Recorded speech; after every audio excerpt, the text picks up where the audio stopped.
So, this is it. The final episode. It's the final Episode. Dick-a-doo-doo. I'm Heather. I'm Ferg.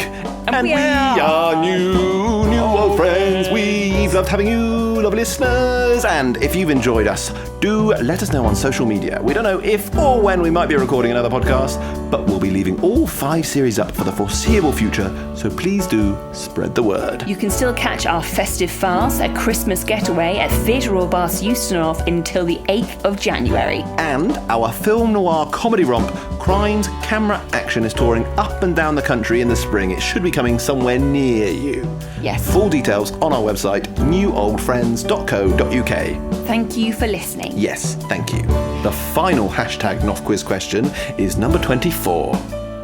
By what name is a visit from St. Nicholas better known? Well, have a Merry Christmas, one and all. Yes, Merry Christmas for tomorrow and have a great day. It's Christmas! Or whatever you're doing, celebrate it, be happy, be joyful. Enjoy the final episode of Crimes, Clues and Christmas. Ding! Ding! Ding! Ding! Ding! Dong!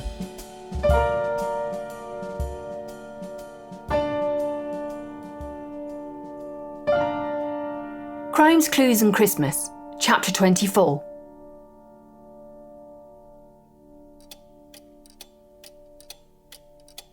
Okay, quick recap.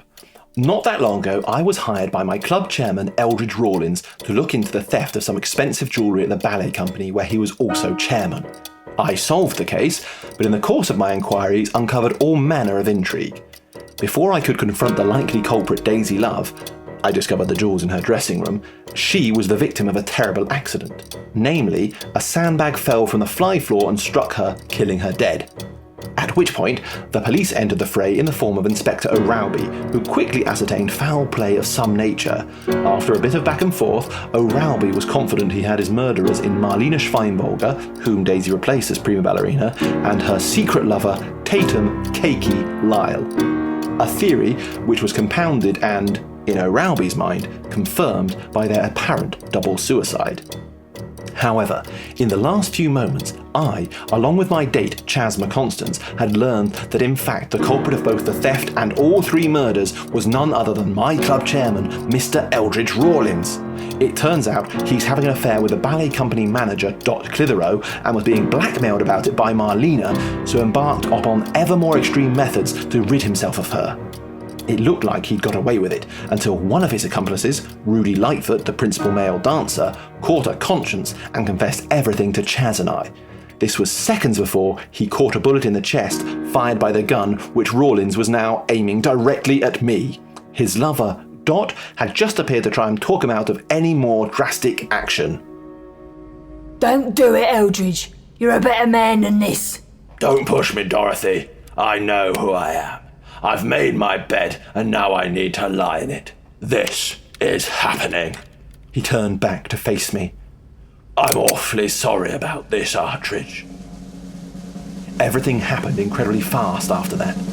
Dot threw herself at Rawlins and rammed her ever-present cigarettes into his face and one in his ear. Rawlins screamed and loosed off a shot which flew towards me. I felt the air pressure change as the bullet mercifully carried on its flight about 6 inches above my head. It was clear Rawlins would be able to overpower Dot easily, so I didn't have any time to waste and set off towards him at a sprint. As I did so, I noticed Chas doing the same thing 1 aisle over. She came charging along the rows of chairs, her leg flashing out from her dress with each stride, looking like the most glamorous gladiator there has ever been. She beat me to the action by seconds and threw herself at the tangle of Dot and Rawlins, who by now were writhing on the floor. I followed suit, all 4 of us grappling with one another. Chas! Thankfully, Rawlins seemed most interested in trying to keep Dot from clawing out his eyes, which allowed Chas to scoop up the dropped revolver as I helped Dot subdue him. Chas lifted the gun above her head and fired, causing some plasterwork to fall from the vaulted ceiling. That's enough! Stop it now! She screamed. It's over! Rawlins finally admitted defeat and stopped struggling. I kept my knees on his arms just in case and sat there panting, my crotch inches away from his face.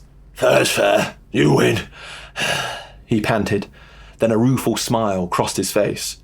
Do you know, If Flo saw us like this, she'd tell you a tale about our trip to stay with the youngest son of the Sultan of Oman. Then he started chuckling to himself. God, I'm a fool. That woman's a treasure. This'll break her heart. He didn't say another word, and a short while later, thankfully the police did arrive. My friend behind the bar had called them and then taken refuge in the kitchen. Her name turned out to be Sandra, by the way, my very first guess. She pointed out she'd never actually denied I'd guessed it correctly, just said that she wasn't going to tell me. Amongst the assorted officers who arrived on the scene with paramedics, a group of whom were treating Rudy Lightfoot, who'd make a full recovery, was Inspector O'Rowby, who came over to me with an appraising look. Is what I've just heard true, Artridge? You charged a confessed murderer with a gun? He looked a little impressed, and I confess my chest swelled a little. Yes. Yes, I suppose I did. Rather makes up for any rumours about Richtensham, wouldn't you say? You know, my needing to be saved by a young girl and all that. Oh, absolutely. The way I hear it is none of that this time. I didn't like the way he was smiling at me. No, this time, as far as I can tell, you were saved by a little old lady, and then your date charged the gun-wielding old coot, and then you. Is that about right? Well, do you know, Inspector? Yes, it is right. I think the actions of Ms. Clitheroe and Ms. McConstance deserve to be lauded to the absolute utmost. I don't feel a shred of embarrassment about being saved by such incredible women. I smoothed down my bib and straightened my bow tie. Now, if you'll excuse me, I think Chaz and I have still got time to make our table. Right you are, he replied, with a blank expression. Chaz, are you ready to eat? I shouted over to where she was chatting animatedly with young Sandra, hopefully not about socialism, although, looking at her dress, red was certainly her colour. I'm coming, Peter. She skipped over and locked her arm in mine. Is hanging out with you always as exciting? It can be, I replied, but I'm rather hoping things settle down a bit from here on in. I hope they don't settle too far. She replied with one of her trademark smiles. I've got some plans for you yet. And her wonderful laugh echoed up into the grand ceiling of the theatre, and my heart soared higher still than that. It was going to be a very Merry Christmas indeed.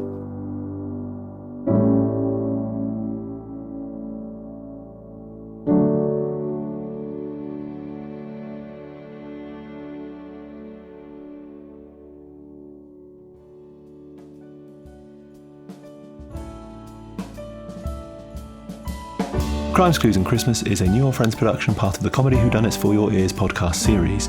Written and performed by Feargus, Dunlop and Heather Westwell, with sound and music by Fred Riding. New York Friends gratefully acknowledge the support of Arts Council England in making Comedy Whodunits for Your Ears.